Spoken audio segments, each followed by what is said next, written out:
Kita nyo? Ilang dollars ba yan? Ha? Ilang dollars yan? May bago na naman si TikTok. May bago na naman siyang pakulo. Pero kikita ka dito. Ayan.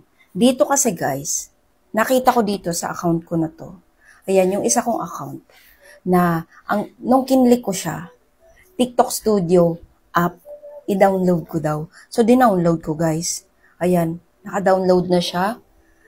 Sa Android lang pala yun. Ayan, naka-download na siya. Hanap ako ng hanap sa iOS ko.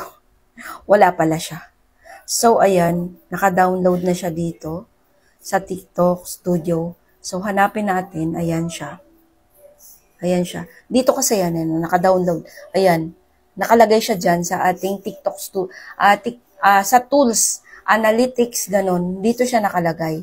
So, dinownload ko dahil TikTok Studio download daw. Guys, kikita ka raw dito sa bawat video views mo. Kikita ka raw dito ng dollars. Oh, itatry natin. Ngayon lang ako nakapag-try nito ngayon. So, hanapin natin kung paano ba siya. Ayan. Ayan na siya. Ayan siya. O, diba? TikTok Studio app. Sa Android lang pala yun. Tapos, magla-login ka. Ayan, nilalogin mo lang siya. Gamit yung, email, Google. Ayan.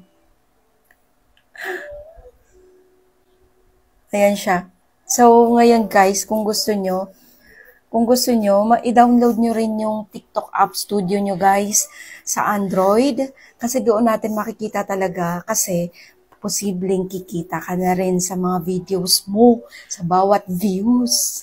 So ngayon, i-update ko po kayo kung talaga bang kikita ako. Guys, so syempre, ang galing na to guys. I-connect ko yung inopen ko na yung TikTok Studio app. Inopen ko, tapos yung TikTok account ko na original, yung inopen ko doon, guys. At eto ngayon yung nakita ko. O, tignan nyo. Ilang dollars ba yan? Ilang dollars yan? Ilang dollars yan?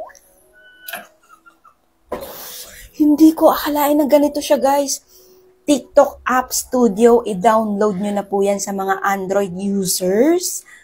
Guys, bawat videos natin ay babayaran na tayo. Basta may TikTok Studio kayo, guys. O, tignan nyo. Tignan nyo.